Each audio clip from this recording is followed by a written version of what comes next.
lucky, go lucky, go, go lucky, go lucky, go, go lucky, go lucky, go, Stewie, go lucky, go lucky, go. What's going on, family? It's the entertainer, the motivator, the educator, Lucky Murray. I want to thank you so much for tuning in to the first ever The Lucky Murray Show live on 44 Radio and also broadcast on different streaming platforms such as Spotify, Apple Music, and also on YouTube. So I thank you guys so much for joining in and tuning into the show. This will be a weekly podcast, 30 minutes. And I want to give this to you because I feel like I have an important voice in this space and I want to be able to use it. So this has been sponsored by, let me give you the sponsors, CHHNOW.com. That is the latest and greatest in Christian hip hop news and media. So go check out CHHNOW.com and also check out 44 Radio, www.44radio.com. That's music for the soul. That's a 24/7 hour platform. This is what this platform is actually being broadcast from. So if you are loving what you're hearing, please go to 44radio.com.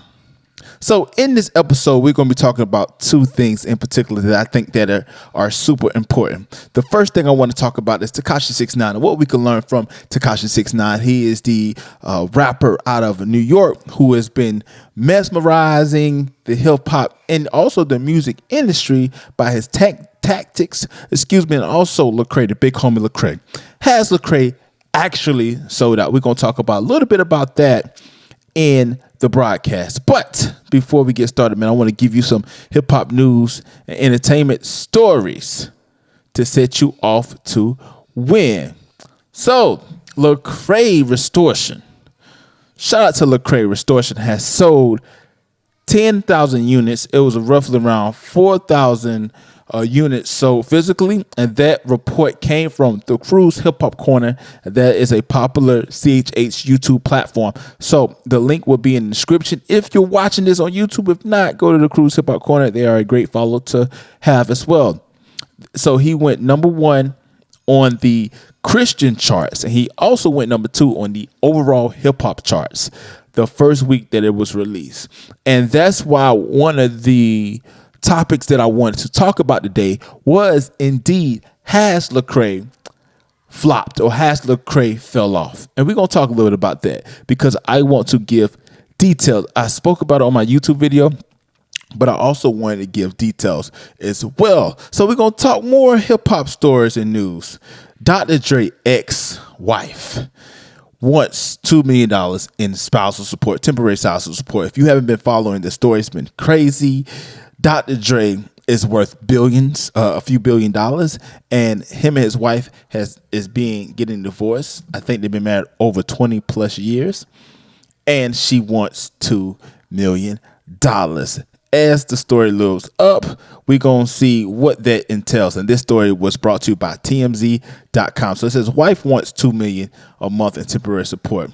So I'm reading it straight from the horse's mouth. It says, Dr. Dre, wife is seeking a steady flow of serious cash for the music mogul as they head towards divorce. But our sources say she's not going to get it without a fight.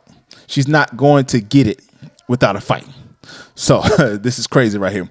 Nicole Young just filed legal docs asking for temporary spousal supports from Dre, and the amount are staggering, even for the uber wealthy.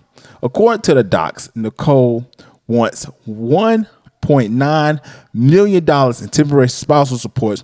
She wants an additional $5 million in lawyer fees, even though she just filed for divorce 2 months ago. I don't know how fast these things work, but I know in the state of South Carolina, you have to be separated from your spouse about a year and a half, I believe 2 years, in order for you to file for divorce. I've never filed for divorce, so I don't know the circumstances, but this is what she filed. The huge swing by Dre's estranged wife has all the makings of a contentious and bitter divorce battle, especially since they're already a raging prenup dispute. So they signed a prenup. I think they got married in the late 90s. Sources close to the couple tells TMZ nothing has really changed for the two since Nicole filed for divorce. She still lives in the Malibu house and has access to all the cars, personal shelves, and other luxuries. Goodness gracious. She has a personal shelf.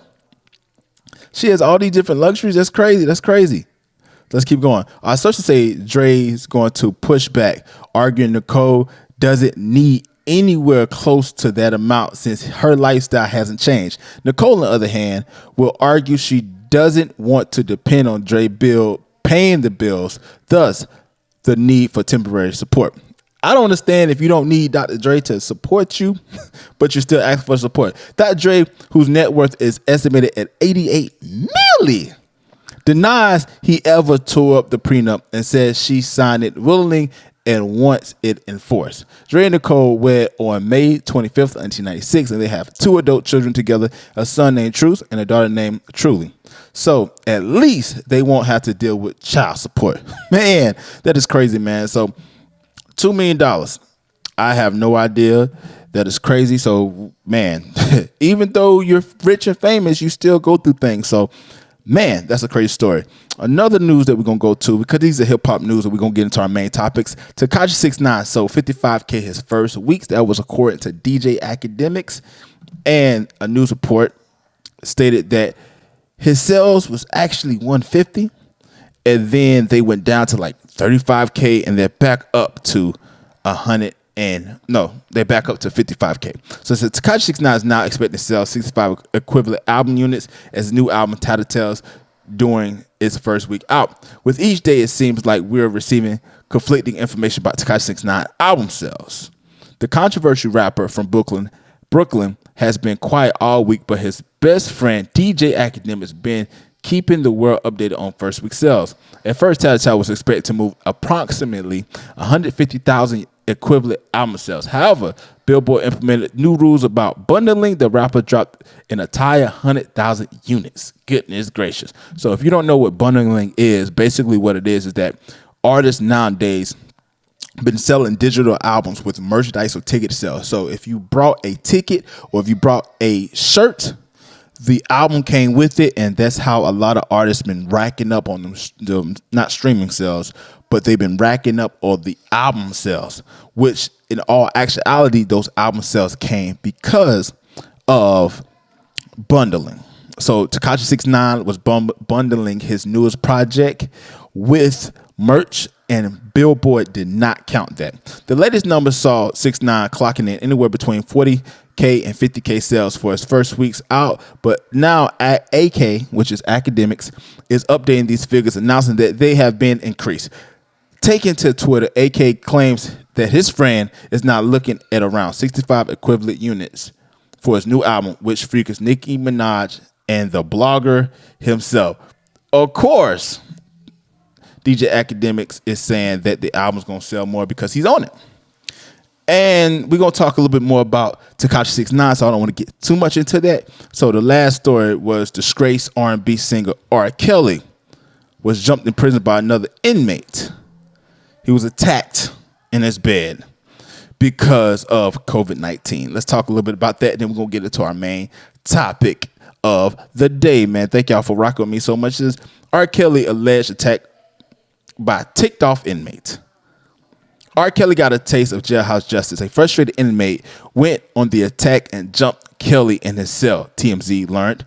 Federal law enforcement sources with direct knowledge tells us that incident recently went down inside of a Metropolitan Correctional Center in Chicago, where Kelly was sitting on his bed when another inmate walked in the cell and started punching the crap out of Kelly.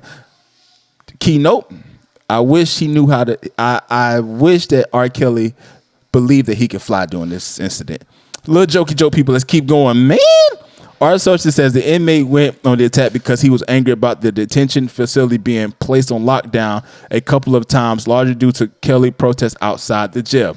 We're told the fight didn't last long, and it's unclear if another inmate or guard broke it up. Our sources says Kelly was examined by a doctor who determined the singer was okay, no broken bones or serious issues.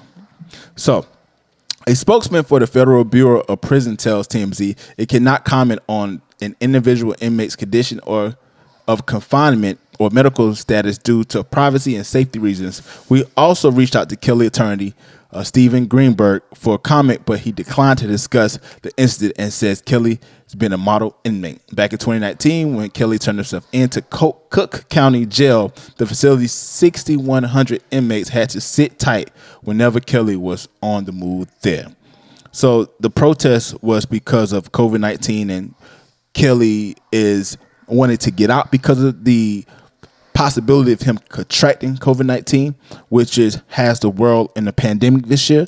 So inmates wasn't having that, and they was about to be about it. I've been listening to a lot of Master P, and his playlist has been on my mind. So let's get into the story, man. Let's get down to details. Let's go to the first segment. First segment, I want to talk about Tekashi 6ix9ine real quick. What can we learn from Tekashi 6ix9ine? And the reason why I say what can we learn from him, because there's a lot of stories that you can take from this his rise to fame, his involvement with gang activities, which put him in jail, his then cooperating, let's not call it snitching, but he cooperated with the defense, the prosecutors to give him a lighter sentences for people who was riding for him that was his muscle so that he can do the shenanigans that he was doing, to end up then getting out in 2 years and coming back doing the same thing that you was doing before you got into jail. And not only doing the same thing you was doing when you get out of jail, but you go on Instagram Live, 2.5 million views, dropping videos, going to these hoods that people say that you can't go on, but because of your ego, you're saying, look here, I can do what I want to do. So you go to these different hoods, right? And then you drop an album. You claim that you're this big artist that has ever been. To do that, then your first week sales go from 150K to 45K. So now you're selling around 55K with 29,000 album unit sales, which is 29,000 pure album sales, which is awesome. He has some support. But people, what are we looking at right now? We're looking at a person who fame is dwindling. And in order for him to continue to get the same reaction that he once got when he got out of jail, or when he was at his highest, when him and the Blood Gang was together, the Trey 9 Blood Gang was together, he has to up his antics. And if you, with that much attention on you, he had mad attention on him. Every time Tekashi 6ix9ine did something for that first month or so that he was out of jail, blog sites, news reporters, hip hop, everybody reported on everything that he was doing. To the point where it was a slam dunk for him to do big numbers when his album dropped. He even, with his song Trolls, even had a #1 hit, which I'm going to tell you why I don't think that was a true #1, but we're going to get into this for a second. So the question is Tekashi 6ix9ine, is he lit?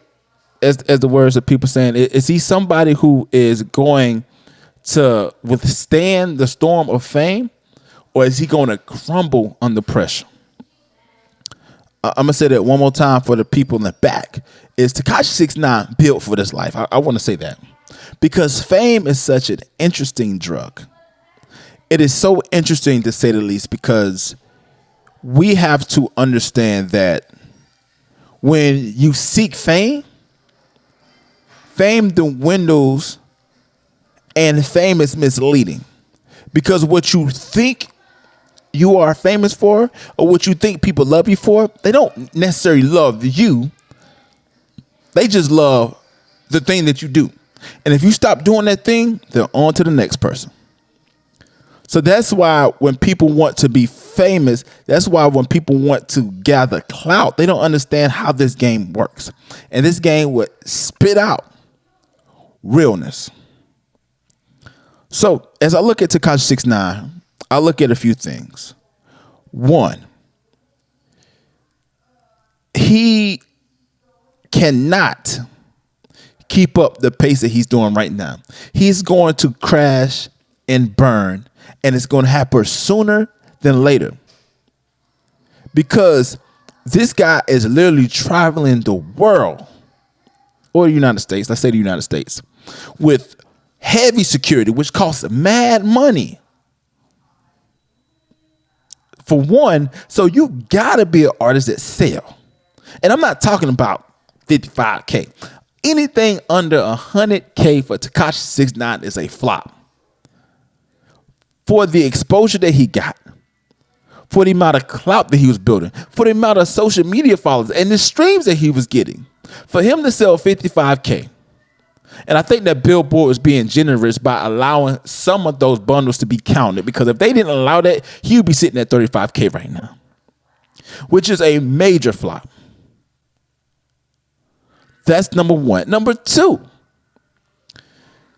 he had so much bot activity when his song Trolls dropped that he claimed that, Trolls broke the record for the most amount of streams on YouTube, or views, on YouTube in a day. Don't you know that YouTube said that, actually 14 million of those streams were paid advertising. And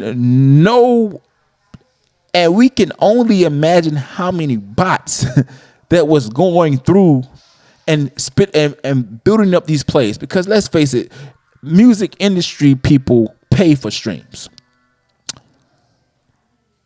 So you had the number one song for 1 week. The next week your song is number 32, which shows you that he didn't have no staying power at all.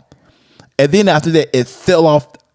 I think the next week it was number 52, I believe. And the following week, it was nowhere to be found.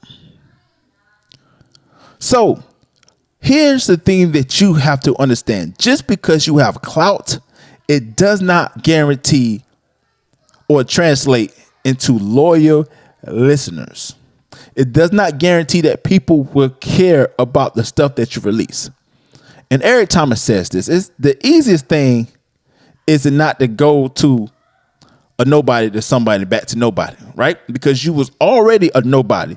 So what's the difference if you take some success but go back down to it? You're already used to being a nobody. The trick is being somebody and then going back to being a nobody, because that somebody is like your total existence come from your identity. And this is why it's so important that we tie our identity not to ourselves, but to Christ. And my thing is, this brother is young. This brother is seeing in front of his eyes that the public is moving on to something else. Everybody that I heard and listened to the album said it was trash. Now, music is subjective, don't get me wrong, but everybody was saying like this is straight hot fire, garbage. And the thing is, I'm afraid for this man's mental state. And not only his mental state, his spiritual state. Because we don't understand the demons that this brother has to fight. He has to prove himself. When he celebrated that number one album, he wasn't celebrating for us. He was celebrating for himself. For himself. He was hyping himself up. To be like, look what I did. Look at my album. Look what we have done. It's like, no, look what I've done. Those plaques, that success, it's vanity. Ecclesiastes says it's vanity. It's like the wind. We're nothing but a twinkle of the eye. We're here today, gone tomorrow. So my prayer is that this brother finds Jesus Christ, the Lord and Savior, and this brother understands that he has greater worth than trying to risk his life to sell only 55,000 units. My goal is to see in the space I'm in that we have a greater purpose, than to try to follow clout, to try to gain clout. So what can we learn about Tekashi 6ix9ine? A few things. One, clout isn't everything. Two, we have to have the ability to not attach our identities to what we do, and to attach our identities to the one that created us. And three, the people are fickle. This is a microwave industry. You're hot 1 minute and you're not the next. So don't rely on clout. Don't rely on status. Rely on who you are, have confidence in that, and you would do just fine. So that was our first segment of the day, what we learned about Tekashi 6ix9ine. Again, this is brought to you by 44 Radio, music for the soul, and also CHHNOW.com. That is the latest and greatest in Christian hip hop news and media. And we were going to get into our second topic. Man, did Lecrae really flop? So I wanted to break this video down on my podcast because I truly wanted to have something where I had some time to dissect what I was going to say. So the Cruise Hip Hop Corner, as I reported earlier, reported that Lecrae sold 10,000 units album sales. And they posted a question. Did Lecrae flop? Their argument was simply because of the audience is moving on to somebody else, that people are clearly not listening to Lecrae, which that's half true. Now, do I think that people are moving on from Lecrae in the Christian space? Absolutely. Because at the end of the day, the masses in the Christian hip hop market that supports the Christian hip hop market are supporting NF. NF are doing the numbers that Lecrae is doing. And imagine when Lecrae was doing the things that he would separate himself from being a Christian rapper because he feel like he's a Christian, but his music is not. Why then did the masses stop supporting him for speaking out against police brutality, against racism in the church? He lost a lot of people. That was right around the time when he did Anomaly and he was going to All Things Work Together. I believe All Things Work Together sold about 30, 40,000 units. And now he released Let the Trap Say Amen. He released a few. Did he release another project? I'm not 100% sure how many projects he released. But the man is a legacy artist. He's been around since 2003. His first album came out as Real Talk. No artist stays on top forever. So I agree with the Cruise Hip Hop Corner with that. But here's the thing that I kind of want to ask the audience who's watching this or who's listening to this. Is Lecrae a flop because we're comparing him to mainstream numbers? Or is he a flop because we are comparing him to Christian hip hop? Now, I want you to set aside how you felt about the album, because a lot of people on my YouTube page love the passion, but the album wasn't that good. I understand that. But Little Caesars is not that good, but Little Caesars sell millions and millions of dollars upon dollars in their hot and ready. You may think McDonald's is not good, but McDonald's, when you see that red and yellow golden arches, your kids is like, I'm hungry. So don't tell me that you didn't like the album, you didn't think the album was good. That has nothing to do with why an album don't sell.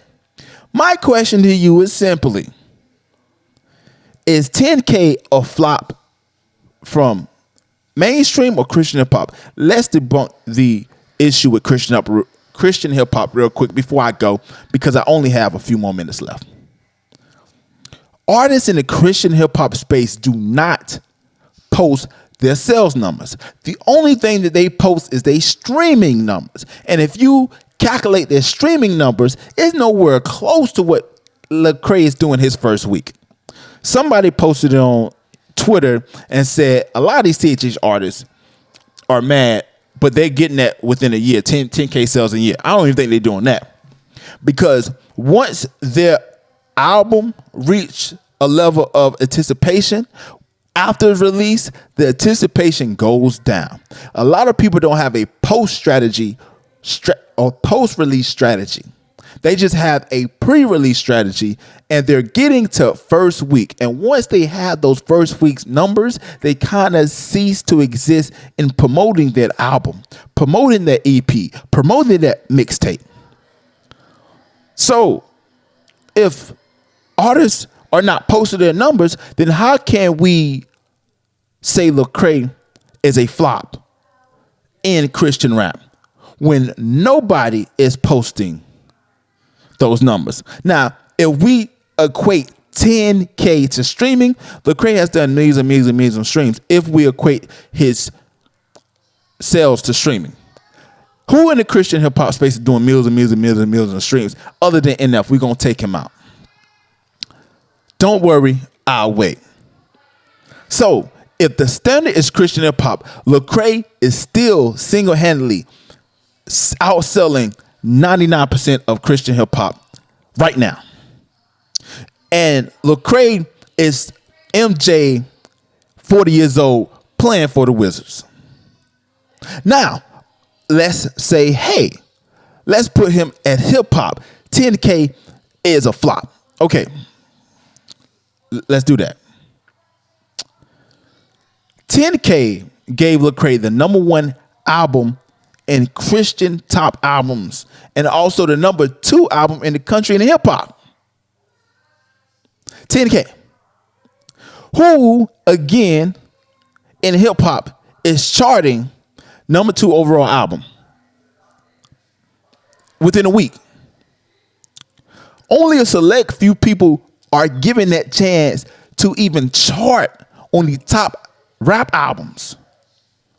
Lecrae has done that. Not only that, Lecrae is still an independent artist on the down turn of his career.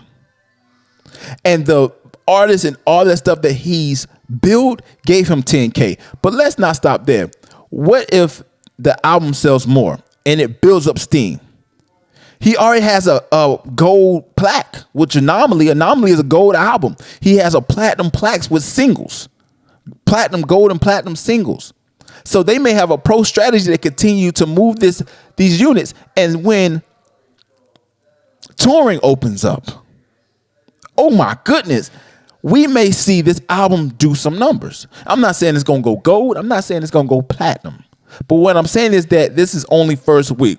A lot of artists in our space, a lot of artists in general, focus so much on pre-release instead of post-release because we're in such a microwave industry that people are already talking about what's your next project once before you even hit the send button to your distributor to have your album on Spotify, Apple Music, Amazon MP3, what have you.